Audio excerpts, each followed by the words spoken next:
Hello everyone, my name is कुलफ शाह और आप सभी देख रहे हैं मेरा official channel Q education club. I hope आप सभी ठीक होंगे और अपनी अपनी स्टडी बहुत अच्छे से कर रहे होंगे। देखिए, आज की जो मेरी वीडियो होने वाली है ये आपके फर्स्ट सेमेस्टर की होने वाली है, पॉलिटिकल साइंस की। पॉलिटिकल साइंस का जो ये आपका सब्जेक्ट है जिसका नाम है ideas in Indian political thought. अगर आपके पास भी ये सब्जेक्ट है तो ये वीडियो आप लोगों के लिए बहुत ज़्यादा इंपॉर्टेंट है। क्यों इंपॉर्टेंट है? क्योंकि आज की इस वीडियो में हम लोग क्वेश्चन पेपर कवर कर रहे हैं। एंड मैं आपकी इन्फॉर्मेशन के लिए आपको बता दूं, क्योंकि आप फर्स्ट सेमेस्टर में हैं। देखिए, सोल में मोस्टली क्वेश्चन रिपीटेड होते हैं। जी हाँ, सोल के क्वेश्चन ज़्यादातर रिपीटेड होते हैं प्रीवियस ईयर के। इसलिए आपको क्वेश्चन पेपर देखना बहुत ज़्यादा ज़रूरी है, ताकि आपको पता चल जाए। एक तो आपको पता चल जाएगा कि किस टाइप से क्वेश्चन पूछे जाते हैं, क्या पैटर्न होता है। एंड दूसरा, बहुत सारे क्वेश्चन जो हैं वो रिपीटेड होने के भी चांसेस बहुत होते हैं। इसलिए आपको क्वेश्चन पेपर ज़रूर देखना चाहिए। एंड ये क्वेश्चन पेपर सिर्फ आपके लिए ही नहीं, बल्कि आपके फ्रेंड्स के लिए भी बहुत ज़्यादा इंपॉर्टेंट है। तो खुद भी देखना एंड अपने फ्रेंड्स के साथ भी ज़रूर शेयर करना। ओके, चलिए फिर स्टार्टिंग करेंगे हम लोग। जैसे कि आप देख सकते हैं, ये जो आपका क्वेश्चन पेपर है ये पूरा 90 मार्क्स का क्वेश्चन पेपर होने वाला है। ठीक है, 3 घंटे के लिए आपको दिया जाएगा। एंड उसके बाद में यहाँ पर थोड़े से इंस्ट्रक्शंस होते हैं जो स्टूडेंट को पढ़ने बहुत ज़्यादा ज़रूरी है, बट स्टूडेंट पढ़ते नहीं है, पर आपको पढ़ने हैं, जिससे आपको पता चल जाएगा कि आखिर आपको कितने क्वेश्चन अटेम्प्ट करने हैं। जैसे कि देख सकते हैं, यहाँ आपको 5 क्वेश्चन अटेम्प्ट करने हैं और हर क्वेश्चन इक्वल मार्क्स का होगा। और बहुत सारे स्टूडेंट का ये सवाल रहता है कि मैम, हमने तो इंग्लिश मीडियम में एडमिशन लिया है, बट अब हम फिर कंफर्टेबल हैं हिंदी मीडियम में अटैम्प्ट करने के लिए। या फिर हिंदी मीडियम में हमने एडमिशन ले लिया, बट हमें पेपर जो है वो इंग्लिश मीडियम में करना है। तो ये आप के एडमिशन के ऊपर बिल्कुल भी डिपेंड नहीं होता। ये आपके ऊपर डिपेंड करता है। आप क्वेश्चन पेपर को हिंदी या फिर इंग्लिश दोनों में से किसी में भी लिख सकते हैं। सिर्फ आपके ऊपर डिपेंड करता है, जो आपको ठीक लगे आप उस लैंग्वेज में अपना पेपर लिख सकते हैं। बस शर्त ये रहती है, अगर आपने फर्स्ट क्वेश्चन हिंदी में लिखा है तो सारे ही क्वेश्चन हिंदी में लिखेंगे। फर्स्ट क्वेश्चन अगर आपने इंग्लिश में लिखा है तो सारे ही अब आपको इंग्लिश में लिखने होंगे। ऐसे ही ये चीज़ें होती हैं। एंड यही इंस्ट्रक्शन आपको यहाँ हिंदी में भी देखने को मिल जाएंगे। जैसे कि आपको एनी 5 क्वेश्चन अटेम्प्ट करने हैं, सभी के अंग यानी जो मार्क्स हैं वो इक्वल हैं। इंग्लिश या फिर हिंदी लैंग्वेज में आप इस क्वेश्चन पेपर का आंसर दे सकते हैं। इसलिए आपको क्वेश्चन भी बाय लैंग्वेज देखने को मिल जाते हैं, यानी दोनों लैंग्वेज में देखने को मिल जाते हैं। ठीक है, फर्स्ट क्वेश्चन देखेंगे। फर्स्ट क्वेश्चन है हमारा, प्राचीन भारतीय राजनीतिक चिंतन में चाणक्य के विचारों के विशेष संदर्भ में धर्म के महत्व की व्याख्या कीजिए। यानी आपको प्राचीन भारतीय राजनीतिक जो चिंतन है उसमें चाणक्य के जो विचार हैं वो आपको मेनली बताने हैं, और उनके संदर्भ में भी जो धर्म के महत्व है, यानी चाणक्य ने धर्म को क्या कहा है ये आपको बताना है। देखिए, चाणक्य आ जाए या फिर विष्णुगुप्त आ जाए, ये सभी एक ही हैं। क्यों? क्योंकि इनके कई नाम हैं, तो आपको पता होना चाहिए चाणक्य और विष्णुगुप्त एक ही व्यक्ति हैं। ठीक है, चलिए आगे बढ़ेंगे। नेक्स्ट क्वेश्चन है क्वेश्चन नंबर 2। क्वेश्चन नंबर 2 है हमारा, महिला अधिकारों पर विमर्श में ताराबाई शिंदे के योगदान का आलोचनात्मक परीक्षण कीजिए। यानी आपको इस क्वेश्चन में महिला अधिकारों पर जो विमर्श किए गए थे, महिला अधिकारों के लिए जो बात की गई थी, उसमें जो ताराबाई शिंदे हैं इनका क्या योगदान था, इनका आपको आलोचनात्मक परीक्षण करना है। ठीक है, सारी चीज़ें आपको डिटेल में इस क्वेश्चन में बताना है कि इनका क्या योगदान रहा।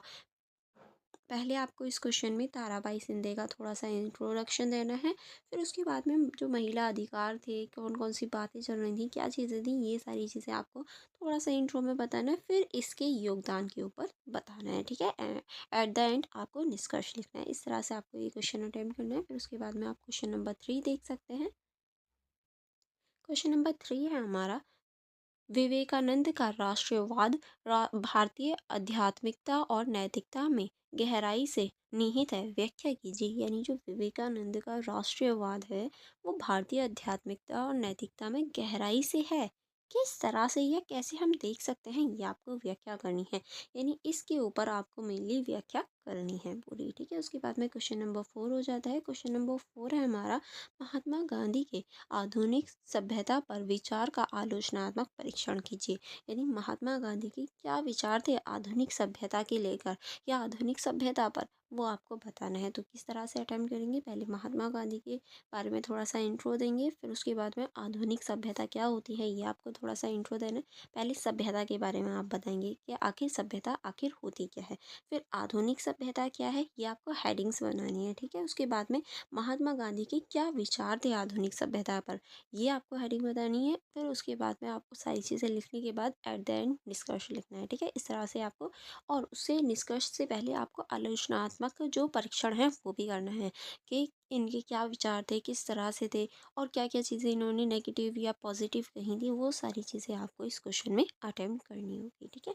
चलिए आगे बढ़ेंगे। आगे अब हमारा क्वेश्चन नंबर 5 हो जाता है। क्वेश्चन नंबर 5 में आपको न्याय समकालीन सामाजिक और राजनीतिक संदर्भ में प्रासंगिक बना हुआ है कथन के आलोक में सामाजिक न्याय पर अम्बेडकर के विचारों की विवेचना कीजिए। यानी जो न्याय है वो समकालीन समाज में और राजनीतिक संदर्भ में प्रासंगिक बना हुआ है। किस तरह से ये प्रासंगिक बना हुआ है, न्याय जो है वो समकालीन जो समाज था उसमें भी और राजनीतिक संदर्भ में भी प्रासंगिक है, किस तरह से ये आपको बताना है। और उसके बाद में इस पर जो सामाजिक न्याय है इस पर आपके जो अम्बेडकर जी हैं उनके जो विचार हैं वो बताने हैं। यानी सामाजिक न्याय पे जो अम्बेडकर जी हैं उनके क्या विचार थे, उन्होंने क्या कहा था, ये आपको बताना है।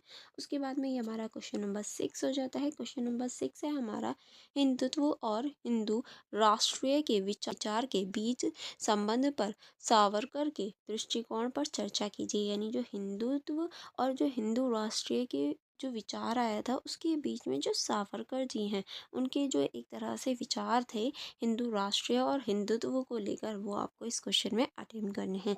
एंड ये हमारा क्वेश्चन नंबर 7 हो जाता है। क्वेश्चन नंबर 7 है हमारा दीनदयाल उपाध्याय द्वारा प्रतिपादित एकात्मक मानव दर्शन के मुख्य तत्वों की व्याख्या करें और इसकी समकालीन प्रासंगिकता पर प्रकाश डालिए। यानी जो दीनदयाल उपाध्याय थे उनके जो प्रतिपादन एकात्मक मानव दर्शन है, दीनदयाल उपाध्याय ने जो एकात्मक मानक जो दर्शन दिया है इसके जो प्रमुख तत्व हैं उनकी आपको व्याख्या करनी है और उनकी जो समकालीन प्रासंगिकता है वो आपको बतानी है। पहले आपको इस क्वेश्चन में दीनदयाल उपाध्याय के बारे में थोड़ा बताना है, फिर इन्होंने जो एकात्मक मानव दर्शन दिया है उसके बारे में बताना है और इसमें कौन कौन से तत्व हैं ये आपको बताना है। फिर उसके बाद फिर इसकी जो समकालीन प्रासंगिकता है वो आपको इस क्वेश्चन में करनी है। एट दी एंड आपको निष्कर्ष लिखना है, ठीक है। उसके बाद में क्वेश्चन नंबर 8 हो जाता है। क्वेश्चन नंबर 8 है हमारा परंपरागत राजनीतिक चिंतन में दंड के महत्व पर चर्चा कीजिए। यानी जो हमारा परंपरागत राजनीतिक चिंतन है उसमें दंड का क्या महत्व था, किस तरह से दिया जाता था, क्या चीज़ें थी, ये आपको बतानी है। उसके बाद में क्वेश्चन नंबर 9 हो जाता है। क्वेश्चन नंबर 9 है आपका सामाजिक न्याय पर अंबेडकर के विचारों की विवेचना कीजिए। यानी सामाजिक न्याय को लेकर अंबेडकर जी का क्या विचार था, क्या कहना था, वो आपको इस क्वेश्चन में बताना है।